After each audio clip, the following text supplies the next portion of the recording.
The Type 001A aircraft carrier's maiden sea trial could take place this week, possibly coinciding with the PLA Navy's 69th anniversary on Monday depending on weather and ocean conditions, according to the source.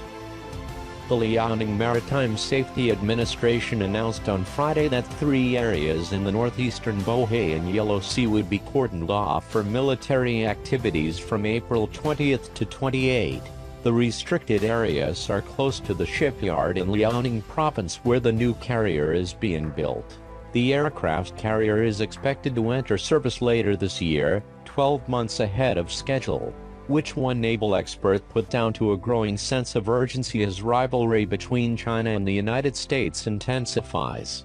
Another military source told the South China Morning Post earlier that the trial would test the ship's basic functions, including power, damage control and radar and communication systems, as well as checking for leakage.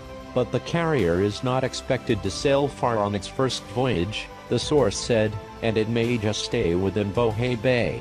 Liu Jian, chairman of Dalian shipbuilding industry, confirmed last month that the new aircraft carrier was ready to start sea trials. The 70,000-ton Type 001A was launched in April last year and is expected to join the Navy as early as the end of this year, well before the original target of 2019.